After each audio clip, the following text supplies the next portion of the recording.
Now let's learn about the sleeves, which are divided into the sleeve body and the sleeve cap.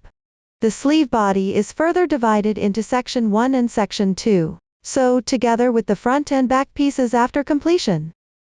First, let's learn section 1 of the sleeve body. It is divided into the first part and the second part. We will crochet them separately, then connect them together for crocheting. Start with the first part. Using the right hand long tail cast on method, crochet back and forth. Increase stitches on the left side at the corresponding row numbers. And on the right side, decrease first then increase. To form this curve, knit the pattern as usual in the middle. After finishing the corresponding row numbers, leave a 10 cm tail and break yarn, and pause crochet, then crochet the second part. Similarly, use the right hand long tail cast on method, crochet back and forth. Increase on the right side. Decrease first then increase on the left side. Knit the same pattern in the middle. Do not cut the yarn after completing the last row. Please refer to the chart and divide into 2 parts to complete the sleeve body section 1. The increases on both sides are made by knitting left, lifted increase, LLI, and right lifted increase, RLI, while the increases at the end of the middle arc are continuous backward loop cast on. Work as established for the first row of section 2 of the front piece. Following the long version method, the backwards loop is done in the same way. Please watch the demonstration for the method of left lifted increase and right lifted increase. For a left lifted increase, the loop below is usually a braid. First, pick up this loop and knit 1 stitch.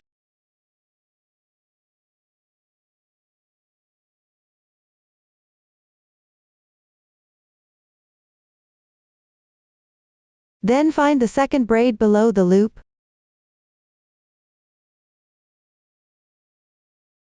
Pick up the left strand of this braid from left to right with the left needle.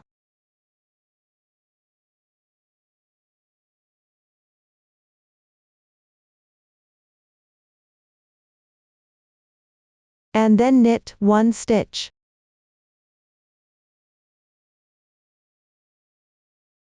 This stitch on the left side is the increased stitch. In this way, the left lifted increase is completed. For a right lifted increase, typically there is a braid below the loop. First, pick up the right strand of this braid.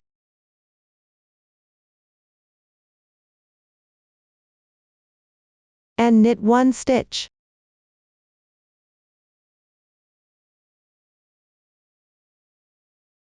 This is the increased stitch. Then continue by inserting into the loop of this new stitch and knitting another stitch.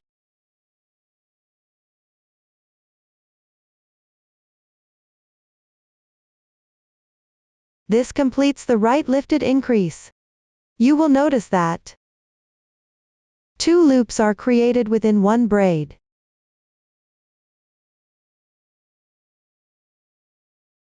Let me demonstrate it one more time.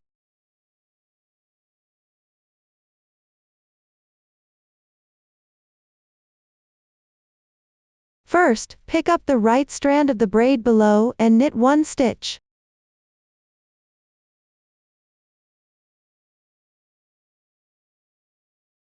Then pick up this loop and knit another stitch.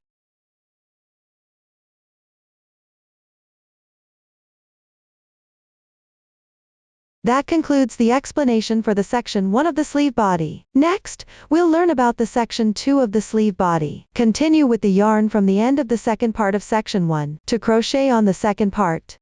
After finishing the second section's loops, add 3 stitches using the backward loop cast on method. Continue crocheting on the loops of the first part. Pay attention to making the junction slightly tighter.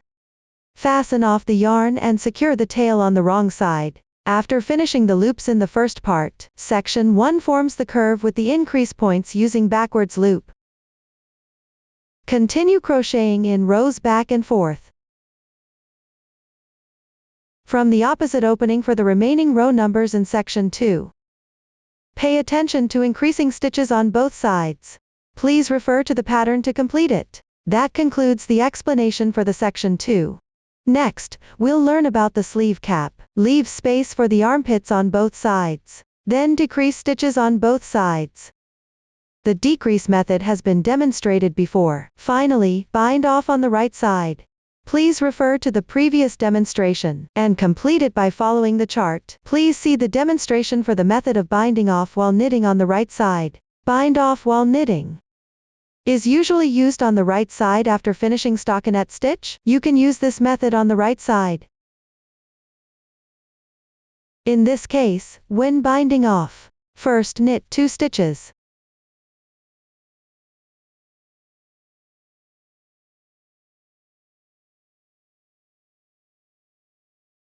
Then use the left needle to pick up the first stitch and off 1 stitch.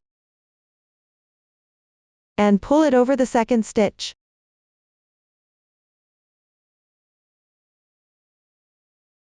This way you have bound off 1 stitch. Continue by knitting 1 more stitch.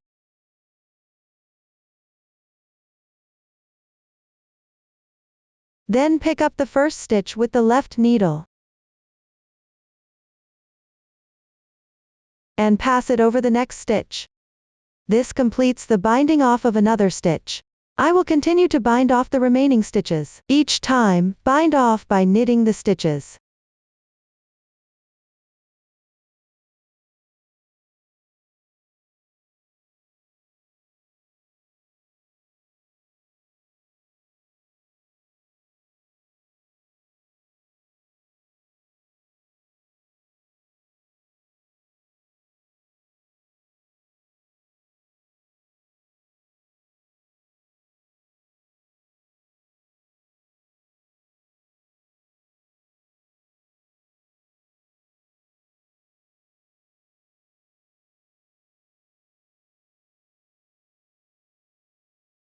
Now there is 1 loop left. Enlarge the loop. Then leave a tail and fasten off. The length of the yarn tail depends on the specific situation of the fabric. Usually, leaving about 10 centimeters is sufficient. Pass the yarn tail through the loop. Pull tight.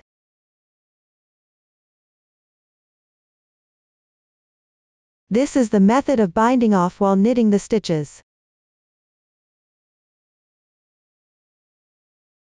No matter which bind-off method you use, the technique for securing the yarn tails at the end can be referenced from this demonstration, and, when everything is complete, if you haven't specifically left a long yarn tail for sewing, these short ends can be woven in on the wrong side. Following the fabric's texture,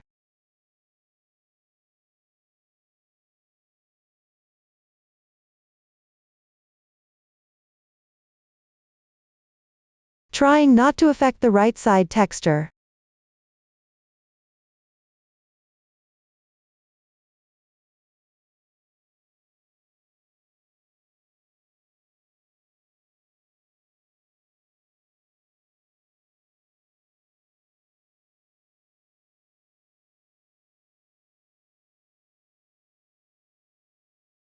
When weaving in the ends, make sure to weave in the entire yarn tail.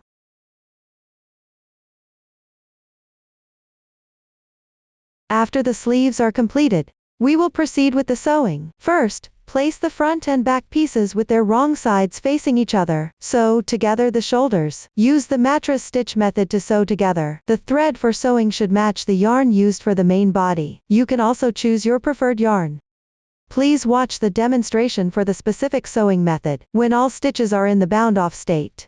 The mattress stitch method is commonly used for seamless sewing. You can leave a long yarn tail at the end of one piece. Thread the yarn tail onto a yarn needle, and position it on the back side. Come up from the underside of the nearby edge stitch of the other piece, that doesn't have the yarn tail, emerging in the middle of this edge stitch.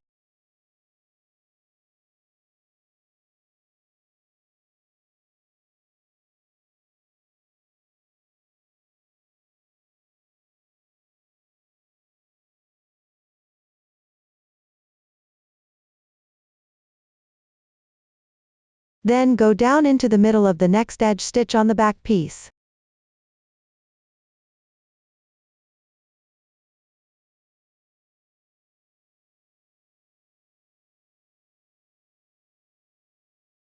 Continue by picking up the reversed braid on the front piece.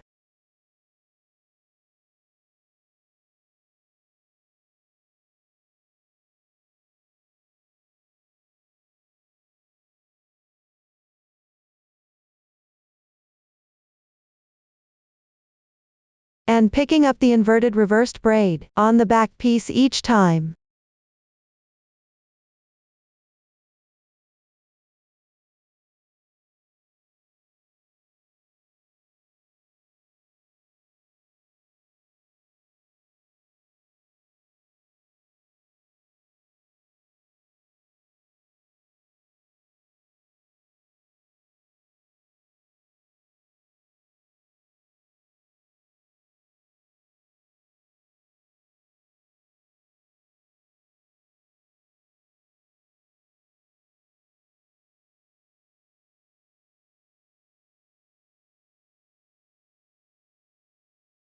After sewing a few stitches, you can take a look. The sewing position forms a braid-like texture. If you tighten it,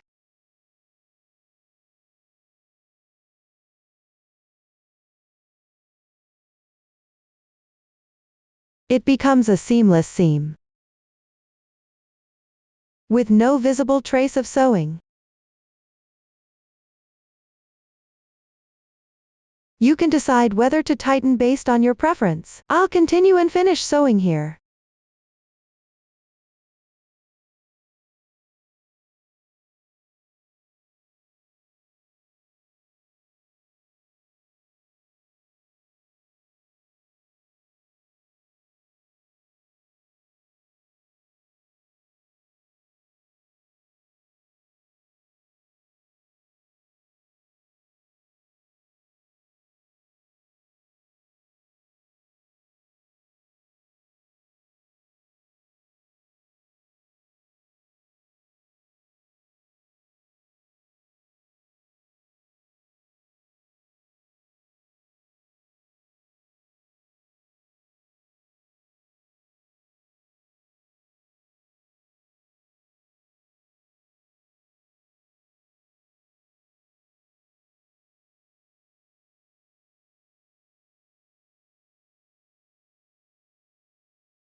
And that's it for this part. Then sew together the side seams of the body below, following the method of joining row to row. Please watch the demonstration. Now let's learn how to connect row to row. We usually also use the mattress stitch method. When sewing, pick up the horizontal strands along the edges.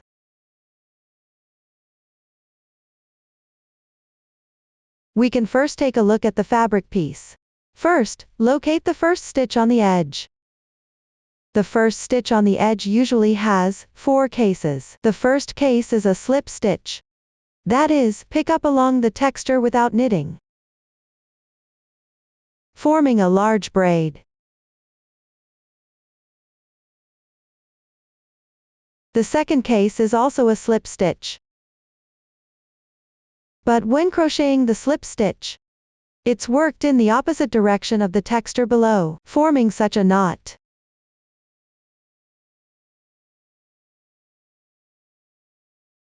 The third case involves knitting every row, usually with knit stitches on the right side, and purl stitches on the wrong side, forming these small braids.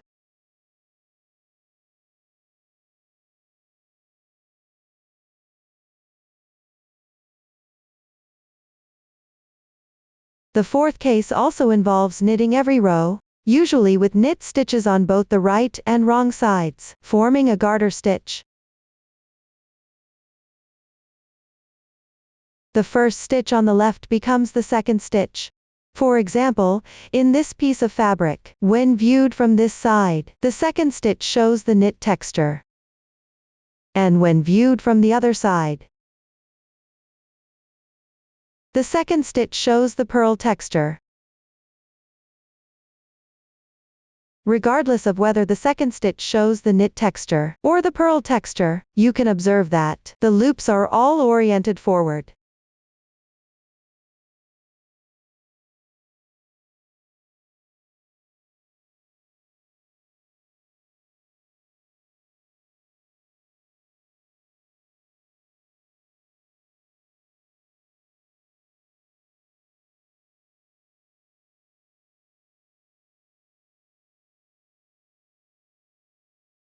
These reversed loops with the horizontal lines below are the horizontal strands between two stitches?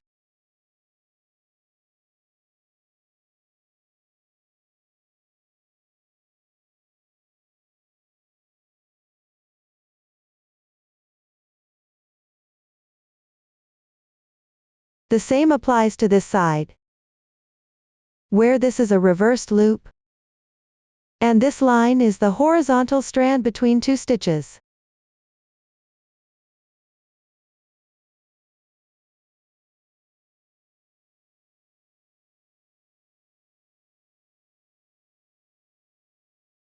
Edges knit in garter stitch are the same. This is the second stitch.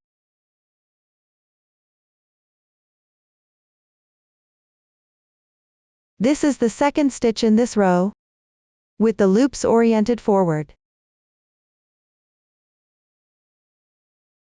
Between these two stitches, there is a reversed loop. This line here is the horizontal strand between the two stitches.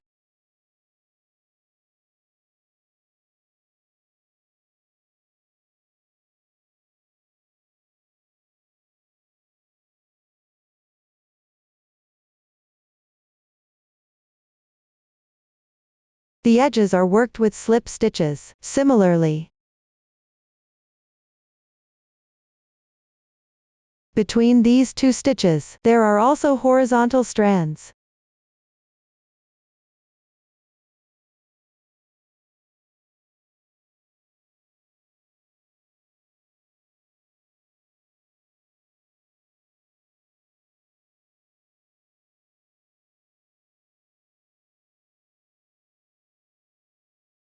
Regardless of the type, one strand roughly corresponds to a row. Before sewing, you can first weave in the yarn tails on the wrong side for a few stitches, and tie a knot to secure them. I won't weave in the ends here for demonstration. For invisible sewing, you alternate between these two pieces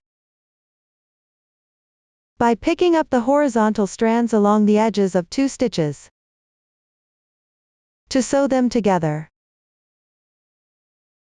Each time, pick up 1-2 strands. Note, if the row counts of the two pieces match, you can sew them together correspondingly. This means the number of carried yarn strands you pick up each time will be the same.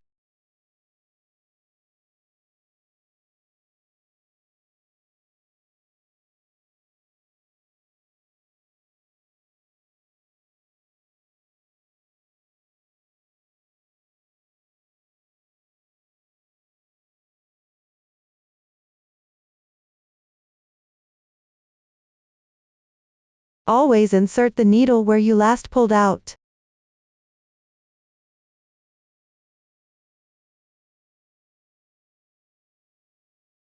To pick up the horizontal strands. Here, I will pick up one strand each time.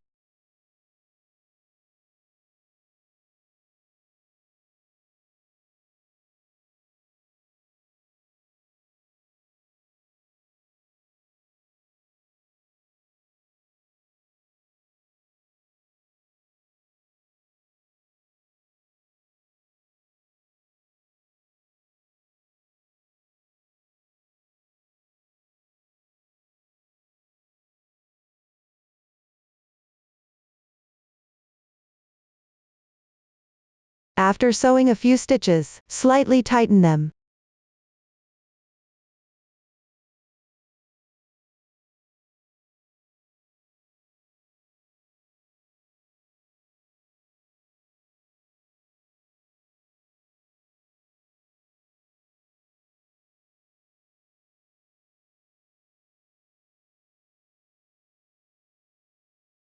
if the row counts of the two pieces differ, but you need to sew them together evenly. You can pick up more strands on the side with more rows. For example, generally, you pick up one strand each time, but on the side with more rows, you can pick up additional strands at appropriate positions. Pick up 2 strands.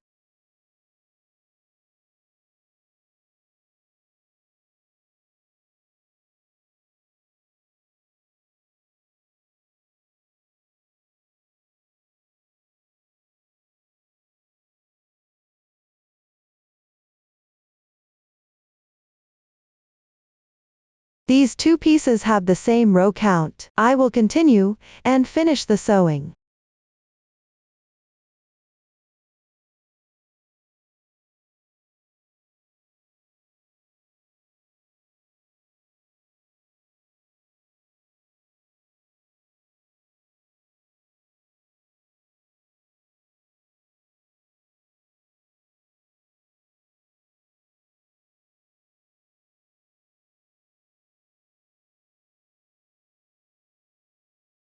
This is the seamless sewing method for rows.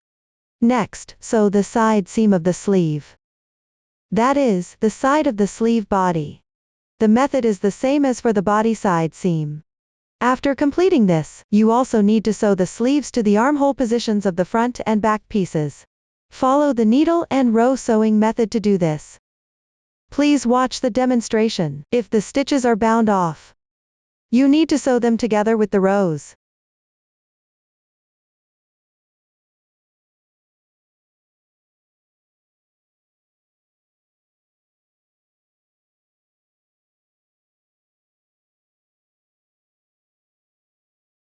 On the stitch side, pick up the reversed braid.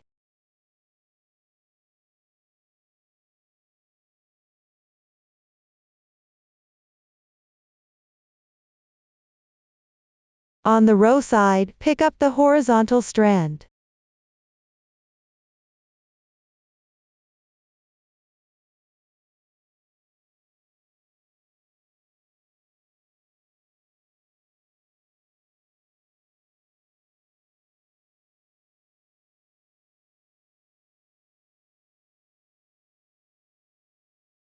And, if the row count is greater than the stitch count, adjust accordingly, and choose the appropriate position. At the same time, pick up 2 horizontal strands.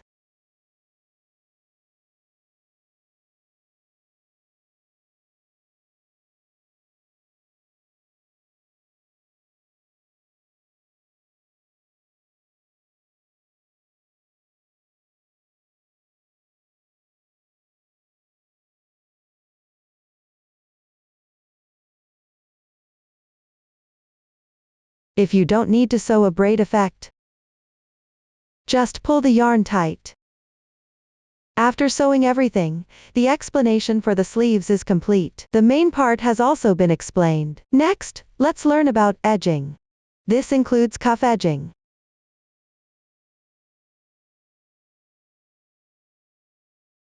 hem edging, and neckline edging.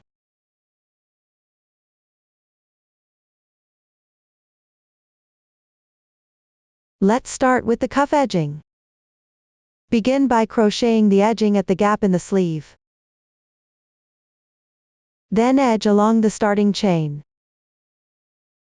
It's all about picking up stitches and working back and forth. Finally, sew it together. Please watch as I demonstrate the specific crochet method. First, pick up stitches along the opening side of the sleeve body. Here, I'll use a small sample to demonstrate. Take out the corresponding needle size and the matching yarn. Generally, follow the pattern of picking up 4 stitches for every 5 rows. Evenly pick up the corresponding number of stitches. The exact number of stitches can also be adjusted according to the actual situation. After picking up, just make sure the fabric piece stays flat with the sleeve. Pick up stitches in the space between 2 edge stitches. For this swatch, the stitch picking positions are random.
Whip stitch at the increase point.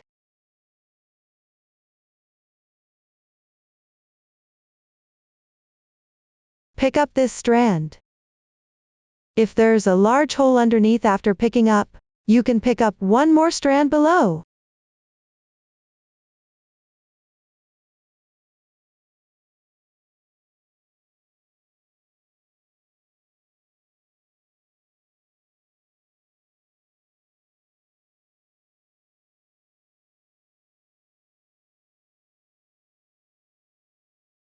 You can also pick up one stitch on the side.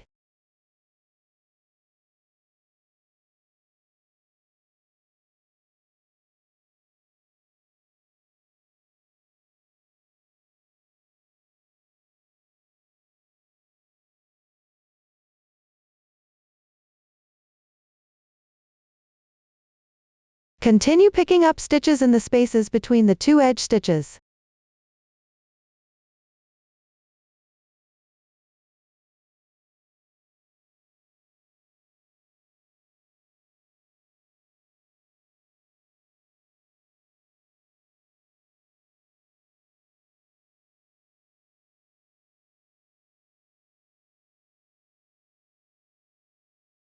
After this, the stitch picking is complete.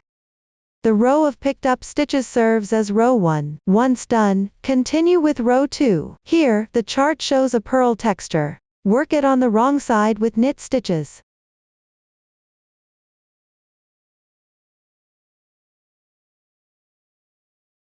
Everyone should complete this part. After completing row 2, continue following the chart to work back and forth. Everyone should complete this section. For this swatch, the row count is small, and not for reference. After completing the last row, leave a tail of about 1 meter for sewing. Then, take a new piece of yarn to fasten off the loops. Once done, thread the reserved yarn tail into a darning needle. Fold the border fabric piece inward. Sew the loops to the side seam of the sleeve using a whip stitch.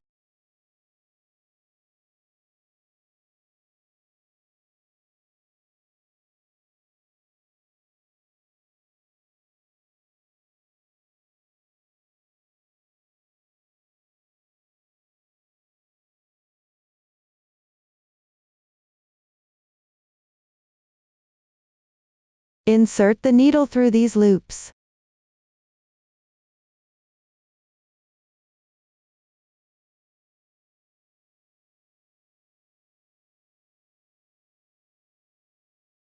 Pull tight.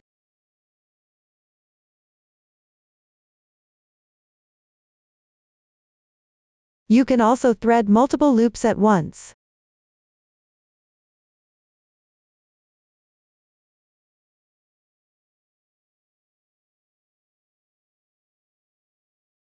Pay attention and adjust the position as you sew.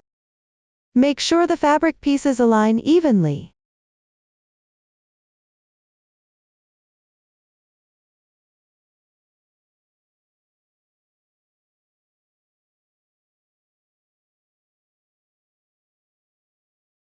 Sew all the loops using this method.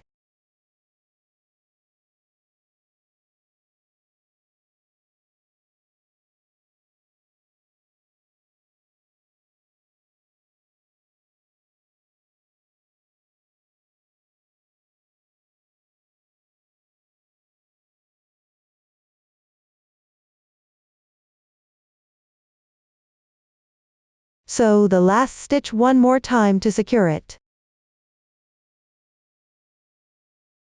Tie off and weave in the ends.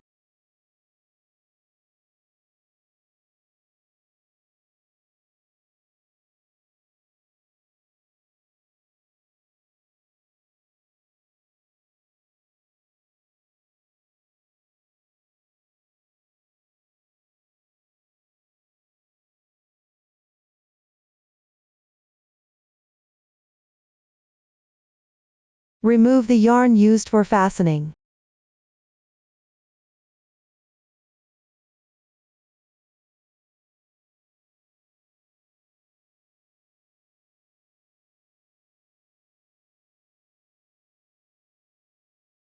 This completes the side border. Next, we'll work on the border at the starting edge. Pick up stitches along the starting edge and the side border edge. At the border position, pick up stitches through both front and back fabric pieces together.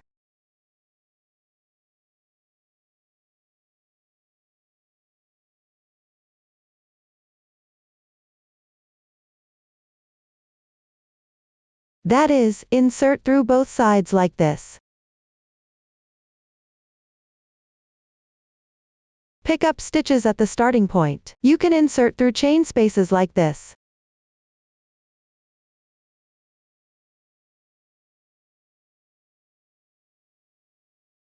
The pattern for picking up stitches is similar to that of the side border. Pick up the corresponding number of stitches. After completing, fold it inward in the same way. Sew it together with the cuff starting edge using a whip stitch. Finally, sew the two edges together with a whip stitch as well. Try to keep it neat and tidy. Refer to the previous demonstration to complete it. This concludes the explanation of the cuff border. Now let's learn how to edge the hem. Use the right-hand long tail cast-on method. Work the edging piece back and forth. Compare the length of the piece as you go.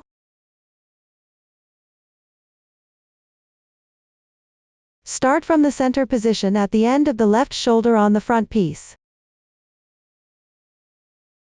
to the boundary between the first section of the front body. Follow along the side edge of the first part, around the back piece, to the side edge of the second part of the first section of the front body, and return to the boundary. Try to ensure the alignment is neat when comparing. Make the curve as smooth and attractive as possible. Everyone, refer to the chart to complete the hem edging piece. If you're worried about the final length not being right, don't cut the yarn at the end. This makes it easier to adjust the length later. After completing the piece, I'll demonstrate the method for sewing the edging using a sample. You can secure it with stitch markers before sewing. The cast-on point is located at the left shoulder position. After folding the piece, align it roughly to the middle position of the left shoulder. The sample here mainly demonstrates the method. The piece itself is not for specific reference.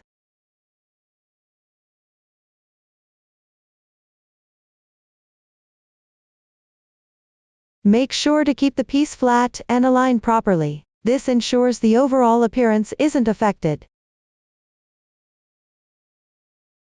For the front piece, you only need to secure one side. Take the same color yarn as the edging piece. The sewing position here is quite long, so you can take the yarn according to your own preference. Do not exceed 1 meter. To avoid difficulties in sewing, lay out the piece flat. Sew along the carrying yarn between the two stitches on the right edge of the right side.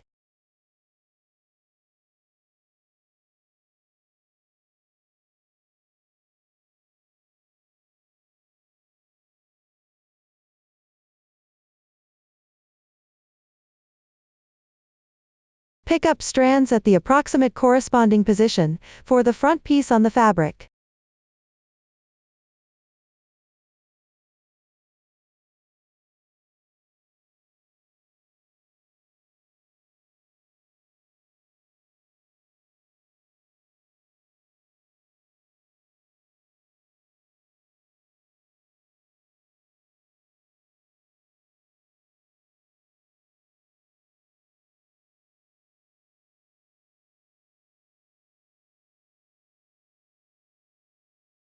Pay attention to tightening the yarn. The sewing method is similar to the method used for sewing the bodice side seam.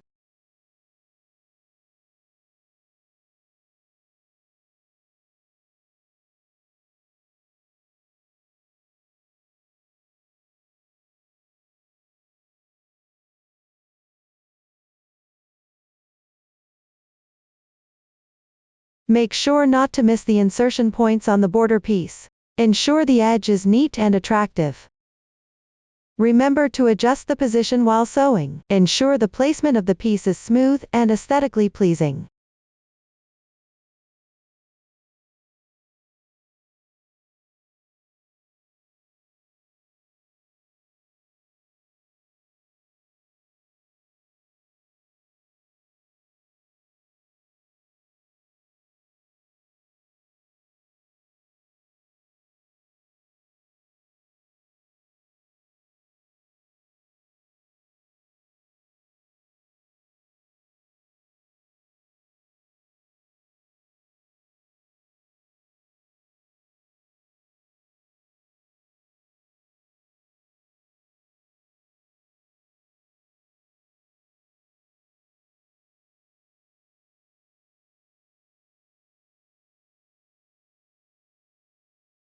After sewing the junction, fold the edge of the piece to correspond with the side. Press it underneath the side of the first part of section 1 of the body, with the right side facing out.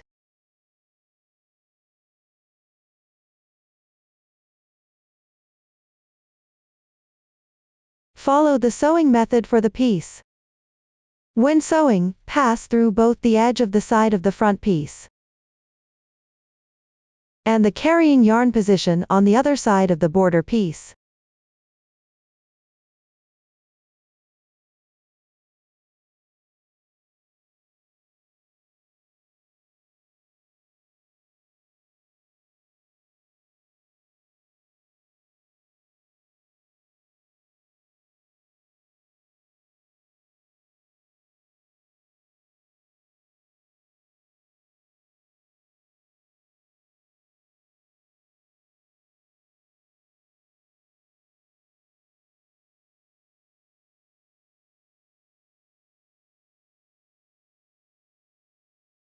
Which is this section?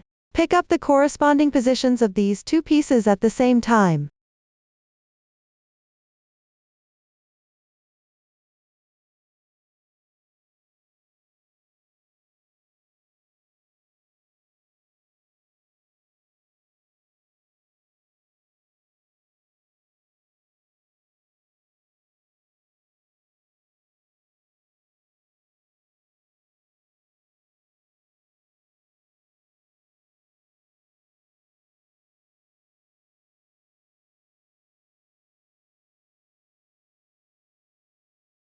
Continue with this method, sewing along the edge downwards.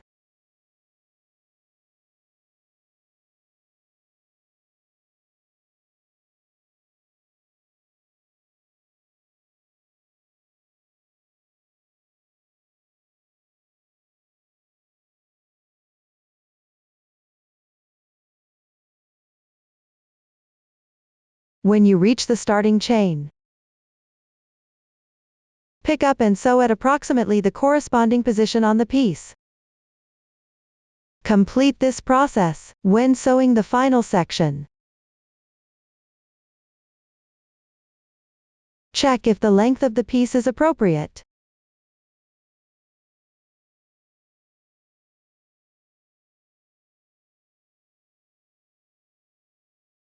Adjust based on the actual situation.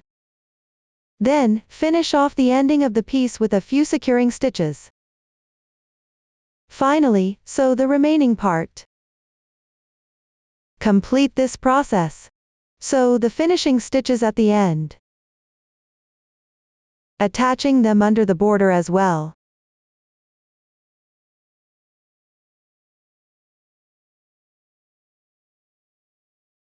Try to make the seam as neat and attractive as possible.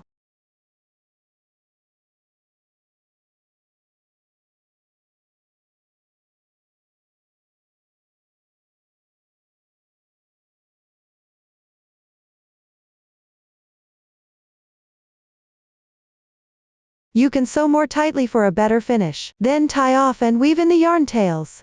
Finally, take a new piece of yarn. Fold the side edge of the starting section downwards.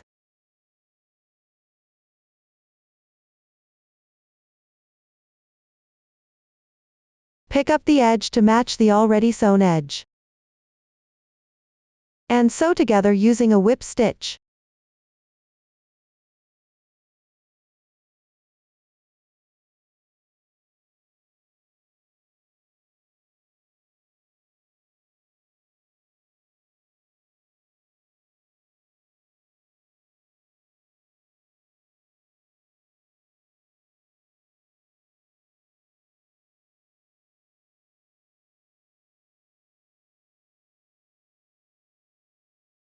When you reach the starting point, bring the yarn to the right side.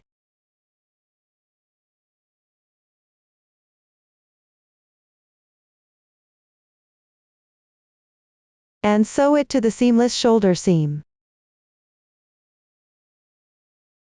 Here, pick up and sew the corresponding position on the back shoulder.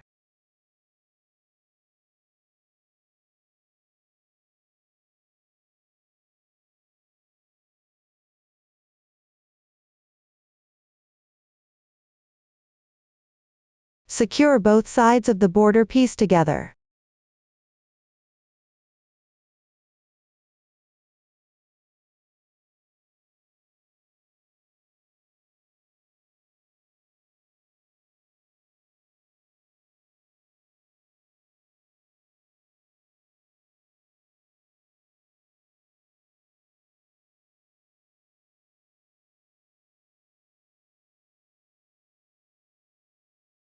Finally, tie off and weave in all yarn tails. That concludes the explanation for the hem border. Next, we'll work on the neckline border. Start by crocheting the border piece. The method is the same as for the hem border piece. After reaching the desired length, sew the beginning and ending together. Then, following the method used for the hem border, use the sewing method at the side edges to match and sew the neckline border piece to the neckline position. When sewing, pay attention to aligning the edges evenly, ensuring the neckline looks neat and attractive. Here, please watch the demonstration of the seamless sewing method for the beginning and ending. Below, I will demonstrate the seamless sewing method for the beginning and ending using a sample swatch. The pattern is not relevant for this demonstration. The end here is in a loop state. Reserve a yarn tail about 3 times the length of the section to be sewn, then cut the yarn. Thread the yarn tail into a sewing needle. Align the beginning and ending of the fabric piece. Do not twist in the middle.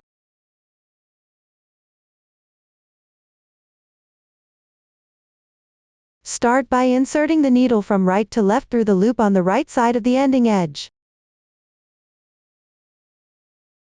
You can tighten it slightly.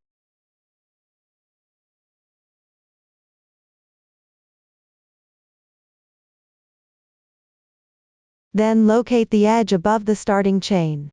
Find the lowest chain, braid. There's a yarn tail here. The braid may not be very noticeable. Just roughly pick up 2 strands that correspond.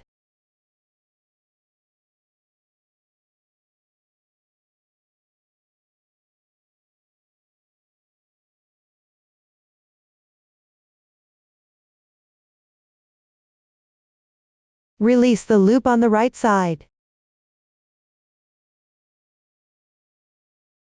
Then insert the needle from top to bottom through the same loop you just went through.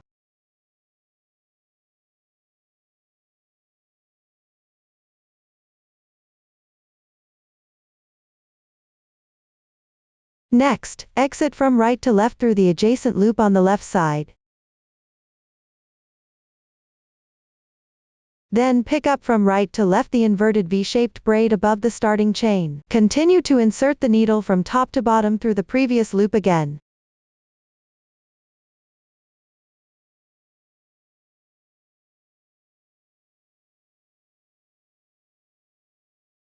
Then exit from right to left through the loop on the left side.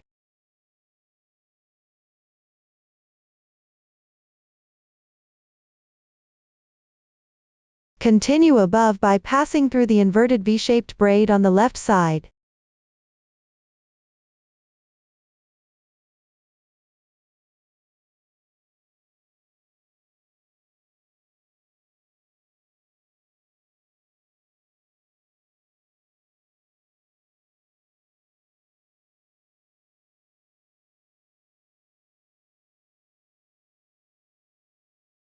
You can see that a braid has formed here.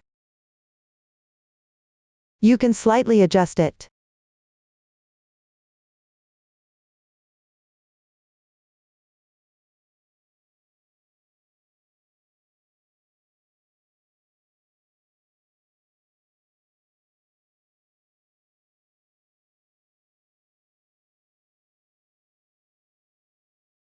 Continue with this method. For the loop position, start from the position of the loop you have already exited, insert the needle, and exit on the left side.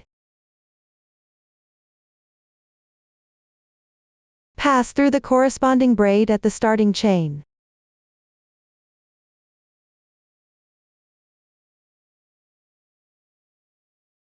Slightly tighten. Continue sewing it to completion.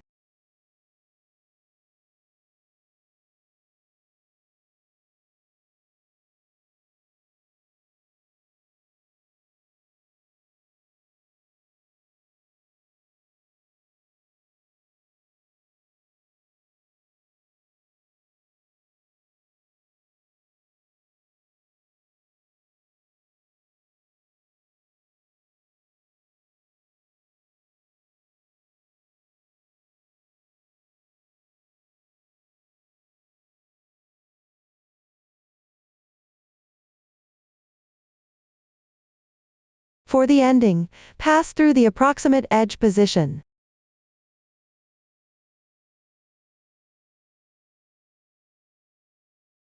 Then insert into the loop below.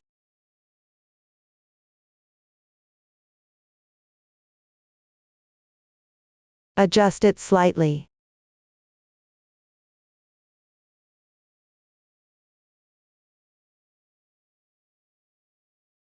After completing, check the effect. Finally, tie a knot and weave in the yarn tail on the wrong side. This is the method for seamless sewing of loop positions from start to finish. Up to this point, the bordure explanation is complete. Finally, make the Chinese frogs. There are a total of 5 pairs, 1 pair for each cuff, 3 pairs for the front piece's bordure. Each pair of Chinese frogs consists of 2 parts like this. One end has a loop, and the other end has a knot. You need to crochet the cord first. Then shape it into a Chinese frog. The making method for both halves of the Chinese frog is similar. Finally, sew them onto the corresponding positions. For the cord making technique, please refer to the demonstration in the following video. Pay attention, start the cord with 3 stitches. Leave a 40 cm tail at the end for sewing. Refer to the chart for the exact length of the cord. Everyone, refer to the chart, and follow the method demonstrated in the video. To finish crocheting all the cords you need, start with knit stitches as you go. Usually, cast on 3 or 4 stitches. Refer to the chart instructions for the exact number of starting stitches. Here, I will cast on 4 stitches. Pay attention to the chart to see if you need to leave a long yarn tail at the beginning. If there's no specific note, leaving 5-10 centimeters is fine.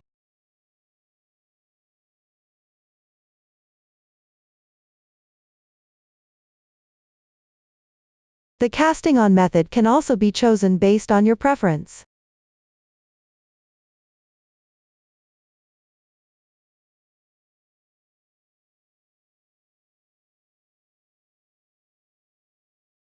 After completing the cast on, knit 1 by 1 accordingly.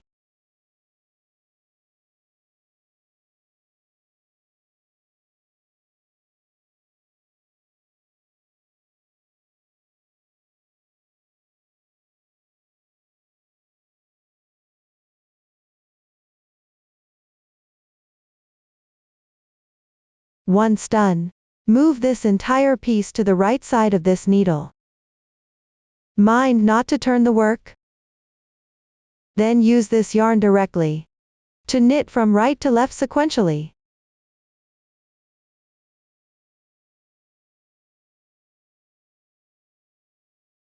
Knit the first row a bit tighter.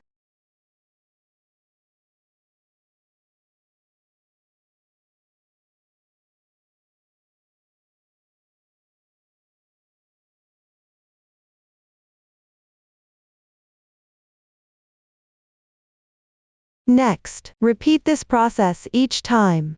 Move the loops to the right side.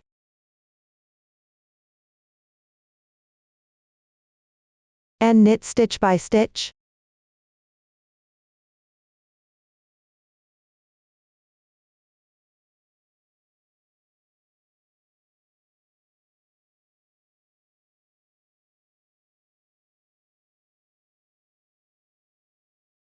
Following this method, continue knitting.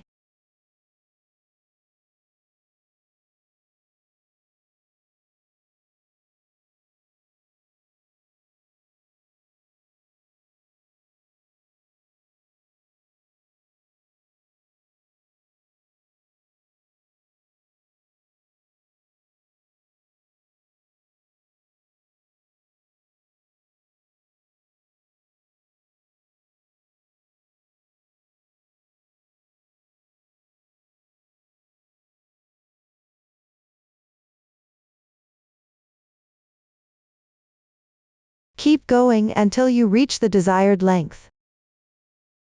After finishing the knitting, if there are no special instructions, leave a 15 cm yarn tail, and cut the yarn. Start binding off. Thread the yarn tail onto a darning needle.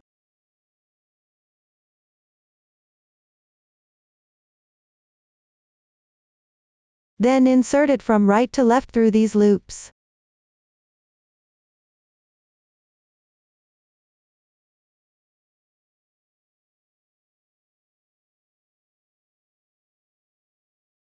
We can go through them one more time. Pull tight.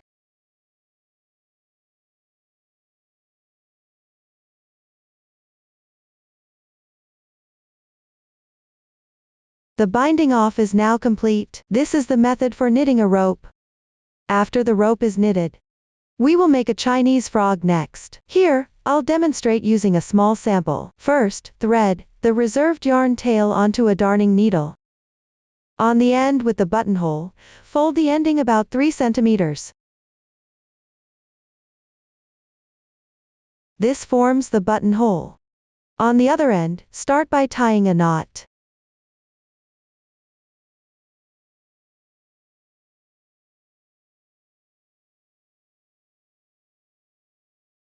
Make sure the knot is loose, not too tight.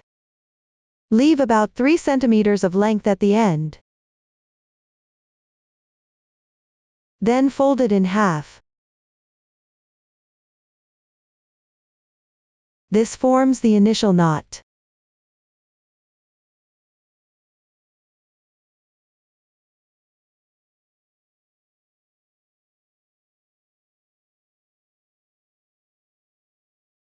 Next, take the longer end and wrap it clockwise around on the left side to form a circle.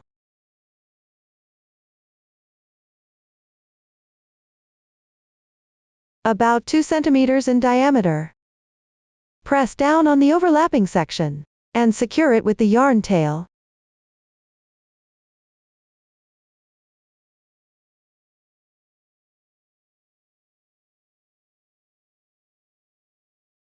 Be mindful not to affect the appearance when securing.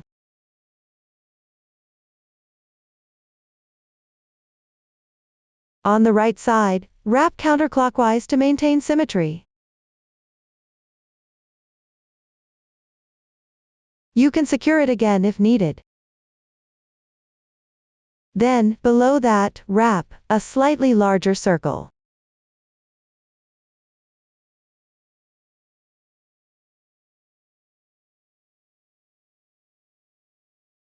Press the excess length underneath. If the cord length isn't right here, you can undo the securing stitch and readjust it. Once you confirm it fits properly, secure it firmly.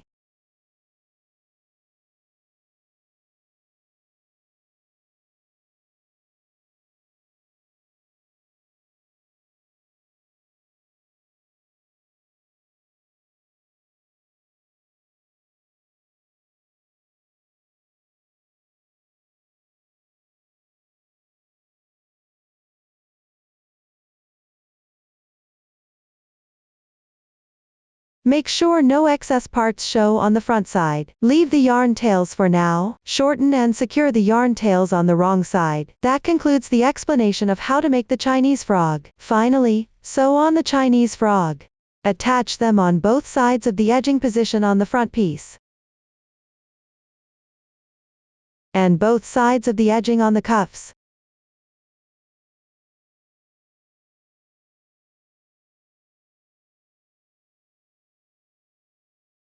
For the front piece edging position, the top pair should be about 6 centimeters away from the shoulder, and the bottom pair should be slightly spaced from the boundary.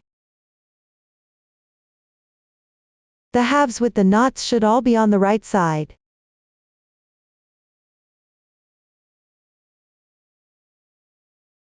Secure them horizontally, centered and symmetrical along the right edge of the edging.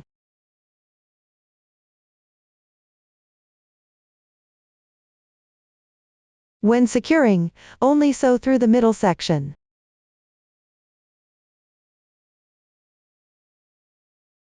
You can also sew a few stitches at the front end to secure it. Ensure the buttonhole size is appropriate. Similarly, wrap the yarn a few times and secure on the other side. Finally, fasten it properly. For the pair at the cuff position, place them close to the edge, where the edging picks up stitches. Position the two halves here, according to your preference.